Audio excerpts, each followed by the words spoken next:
Yo, what's good, my ninjas?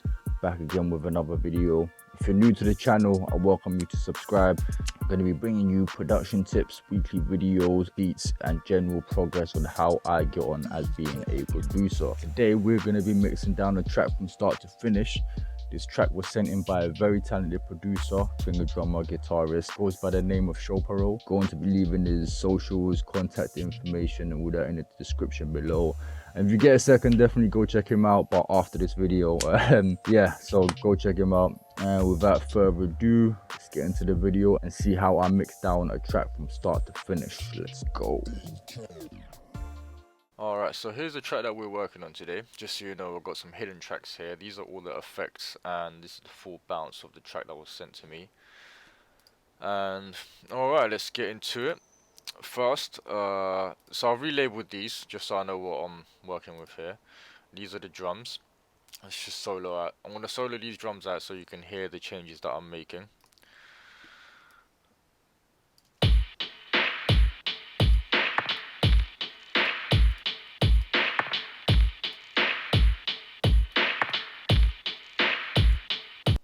So I'm gonna sounds like when drums come like this, the general rule of thumb is listen to it first, obviously, and usually there's a bit of low end that needs to get scooped out, and low mids that tend to muddy up the drum track a little bit. So we're gonna work on those.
Yeah, sorry for not narrating again.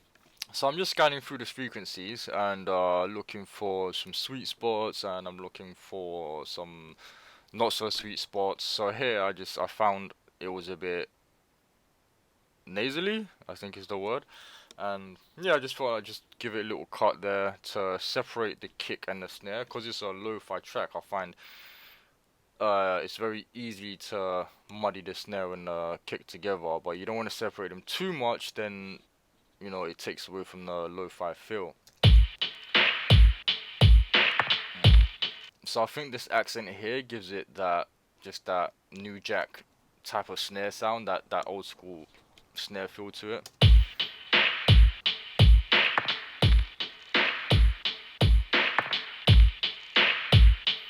You see, it's not doing much, it's just giving an accent to the kick and the snare a little bit.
so I've taken out a bit of the low end to get rid of that sub muddiness, so we can hear the kick through the mix.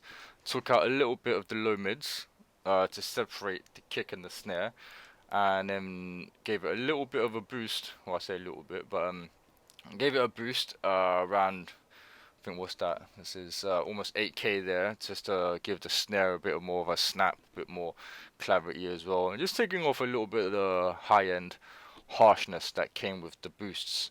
So now I'm not sure if I want to do this. I'm just gonna try it out, see what it's like. Gonna chuck an enveloper on there.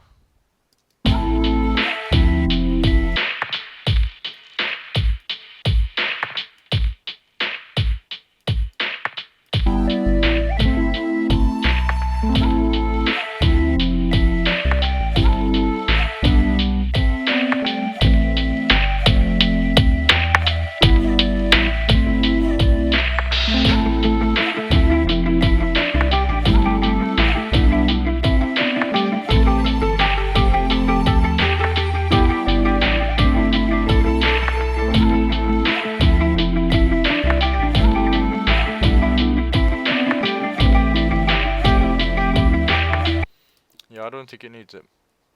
I don't think it needs it at all. And if I'm honest, this is probably a really bad song to do a demonstration to mix down to, because not because it's a bad track by all means, just because it's a great track. You know, I think the levels are great, the balance is really nice, nothing's overpowering, nothing's too harsh. So yeah, but yeah, props to the whoever made this beat. Now usually I see a lot of people just chuck a compressor on here, but at the moment I'm not hearing the need for a compressor yet. So we'll carry on for now and see how it goes as the track progresses. See, now these flutes I think are quite a big part of the track. So I really want to make these pop without it sounding harsh. So with these flutes I can tell, because there's so much air on top of them, I think to make them pop is gonna be very easy to make it sound too harsh. So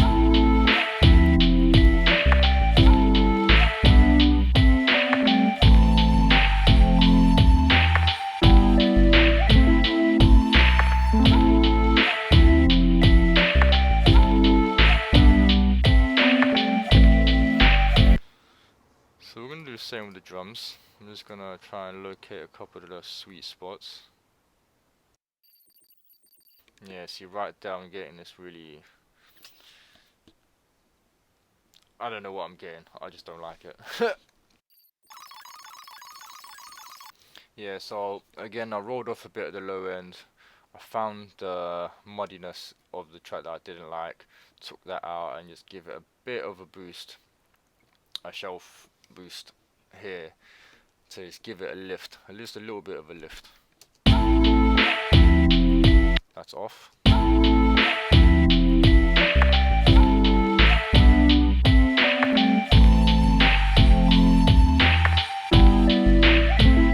Yeah, again, within the context of the mix, it's not really doing much at all, but I really find mixing is all about the little bits you do. You don't ever want to do too much with one thing. It's all about the seasoning. Now, I think I want to give it a bit more lift. I like to use this VQ3. Now this comes in this came with my gold bundle with waves, and yeah, and this one I particularly like this one because at the 12K frequency, so anything like guitars, flutes, violins, strings, vocals, anything that sits mainly in the mid range, this 12K frequency gives it a really nice boost. This not boost, this clarity, this airiness to it. That, you know what? I'm just gonna show you.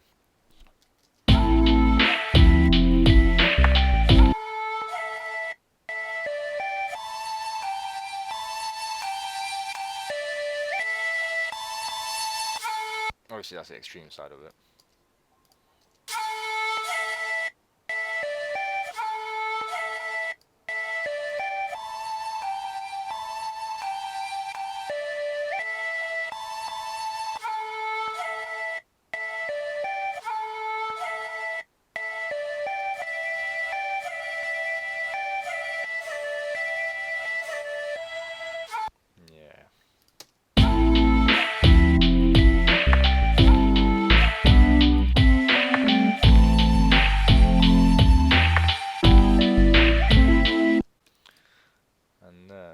else? There's a little.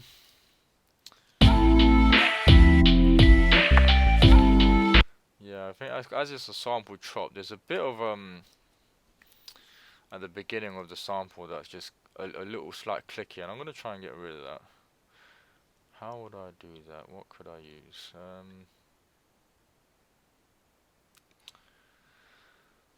Let's try and have a look at it.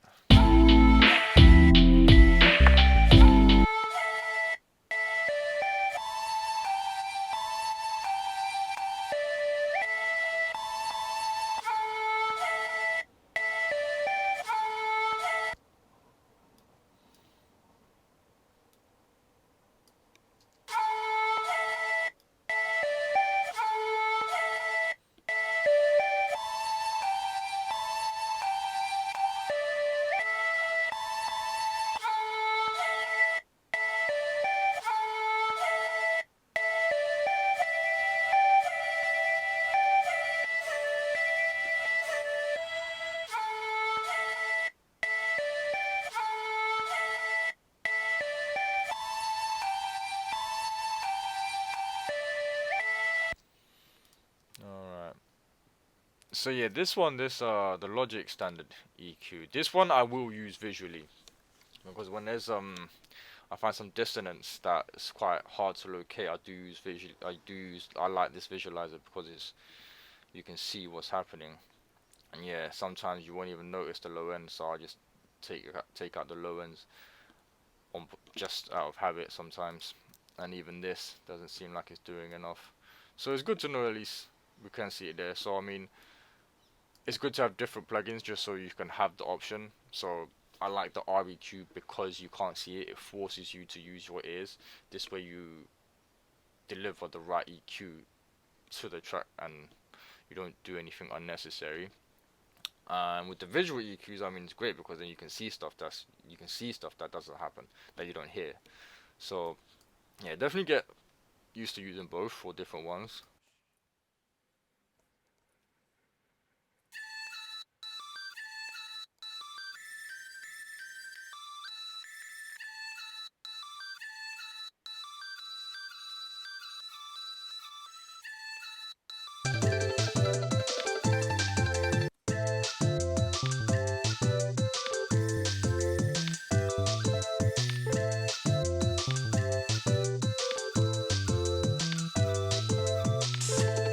Yeah, so here I'm just gonna adjust the steep until I feel it's right.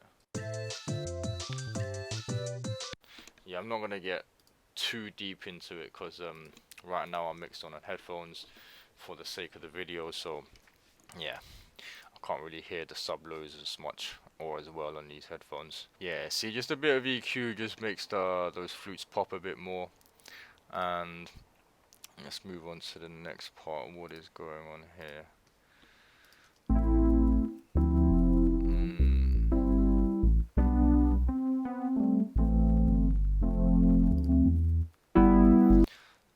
So here, it seems I have the electric piano and the jazz bass, and then I have one here as well, which sounds like a submix. Yeah, it's been grouped. So let's see how this sounds.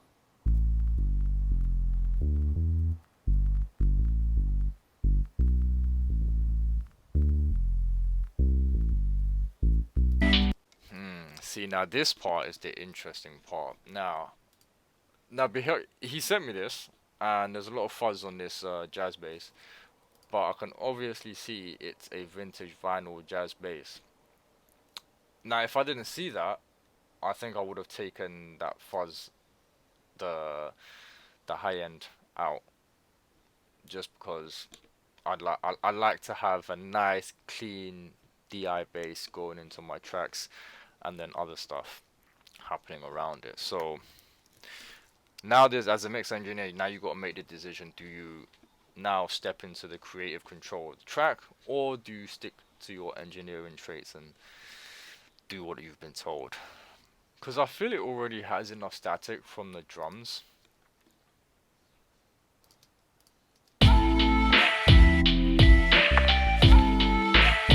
Yeah, sorry, at this point I'm just getting super indecisive and decisions need to be made. So let's let's do a bit of both. We'll clean up the fuzz a little bit because I want to make that bass line jump through. And this electric piano sounds like I can do a lot of nice things to it.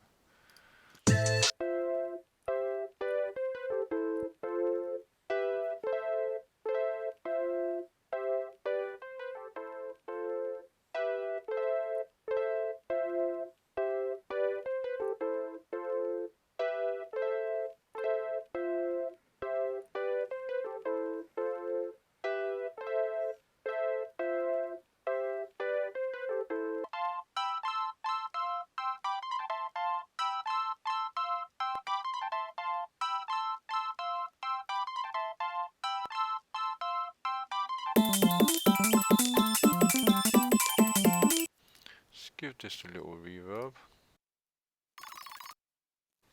So what I'm doing here is I've made two buses, one for long reverb and one for a short reverb. And the long one's going to be about 3 seconds. And then the short one's going to be at 1.4, let's say. Yeah.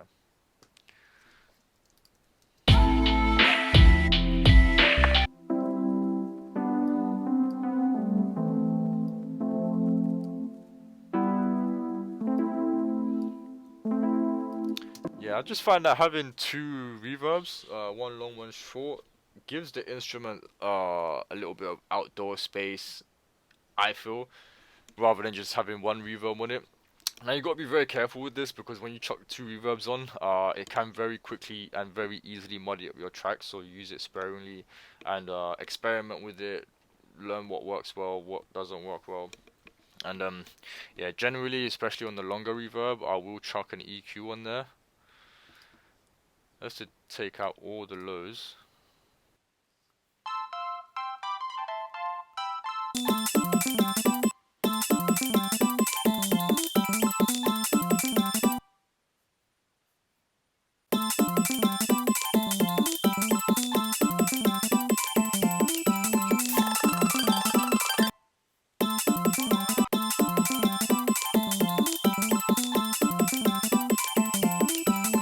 So I added a bit of delay to that EP as well, and I just think, you know what it needs? It needs some width. This is the Acon Digital Multiply. Now this is our stereo SPED plugin. It's free. This is a great plugin. I love the sound of it. It's much better than the Logic stock one, if I'm honest. And yeah, it's free. Acon Multiply Digital. I'll try and leave a link for it, but down below in the descriptions. And yeah, let's get back to it.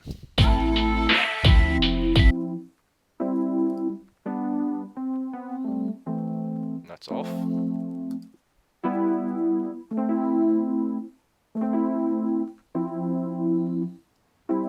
Yeah, it just gives it a nice, like, spread, gives it width, gives it depth, and I find it even adds a bit of tone to it as well, this one. Yeah, it's not just a bland, transparent stereo spread, you know.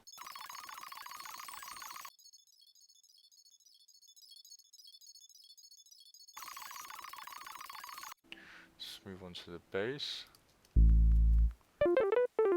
You know what, actually, with the bass, I'm actually going to separate the two.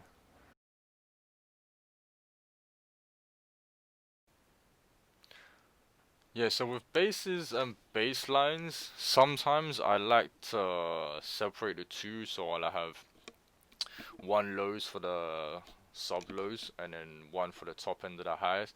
So then that way you can have the sub lows for the feeling and the drive of the track, and then the top end is for, you know, the phone speakers, for the laptop speakers, just to be able to get it through, get your bass lines through on any system. So so from here I've taken the lows up to 90 hertz, and then from here I'm just going to do the same. And then usually I tend to have the subs here, and then in between these two I'll have either the kick or the bass line depending on the track. So it's really, so sometimes I might have a kick like set up like this and then have the bass line sitting in the middle, or I'll have a bass line like this and have the kick sitting in the middle. So just again, depends on the track, depends what it needs. So yeah, trust your ears, use your ears, and practice. So this is the Max Bass plugin, and yeah, I mean, not only does it give your bass, it actually gives your bass harmonics in the higher frequencies. So it doesn't really give you original bass; it just gives you more top end to make it feel like it's coming through the mix a bit more.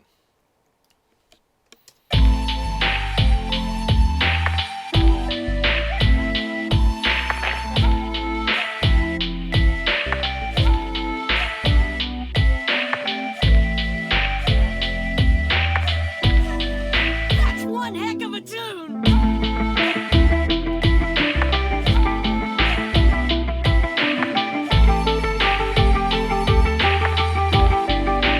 The melody is a ninjutsu?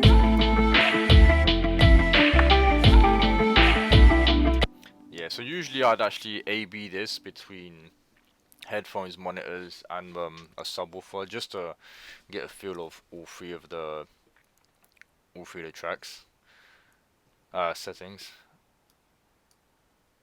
And so we've done most of the EQing stuff on the main part, so it would just be these reverse flutes. And I really don't think that much needs to be done with these, but we'll have a little listen now.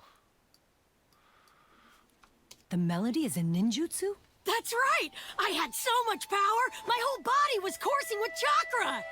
That's one heck of a tune!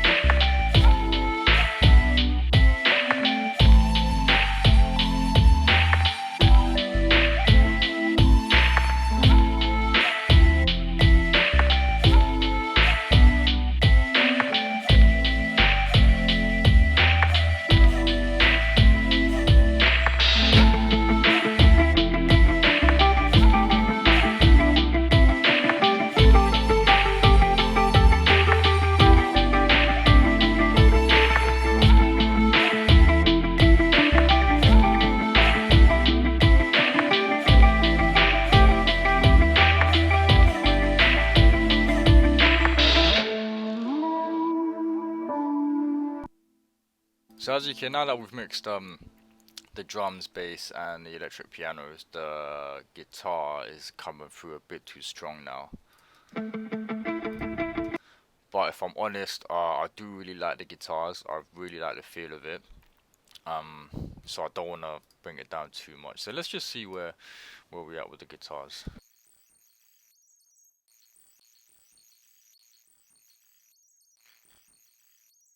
So with the guitar, I think I'm just gonna give it a small general lift near the top end.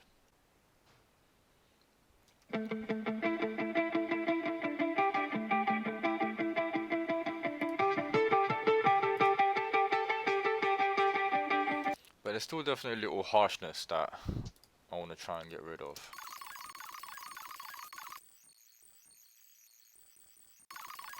So yeah, so with the guitars I added the DSR, a bit of reverb, and on the reverb channel I'll put a compressor on it, and I've actually sidechained the actual guitar signal into it so it ducks down when the guitar part is playing, and more of it will come out when it's not playing. This way just is so the reverb is not so muddy on it.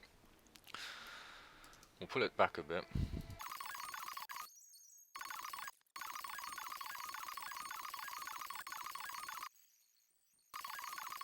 So I've added a left and right reverb and delay for these, and for the bass I simply adjusted the compressor a little bit, added a bass amp just to give it a bit of tone, to get it to come through the mix. And I'm even thinking I might even add a bit of high end to this bass.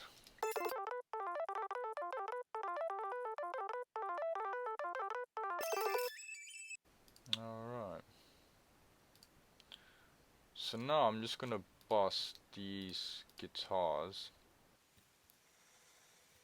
Yeah, so I created some buses for the tracks. I've got the drums going into one bus, the vocals going into another bus, and then the flutes in one bus, guitars in another, and the bass in another. And now we're going to start really mixing these downs. So I'm just going to create a track for these ones.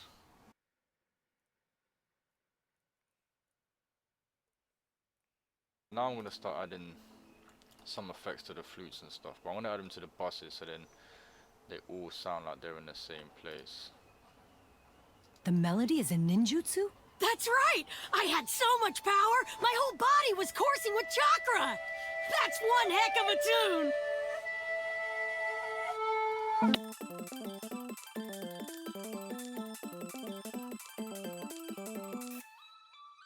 Alright, it's pretty much, I like it.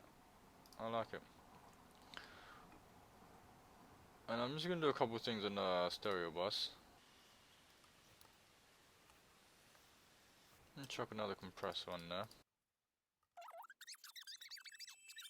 Alright, I think we have it. I mean, yeah, this maximizer comes out at the very end just to give it that sheen.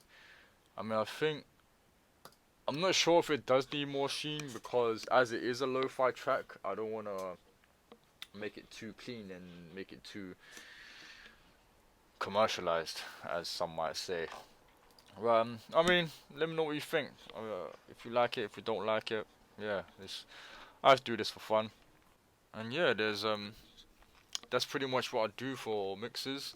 Just gotta trust your ears, listen to the track,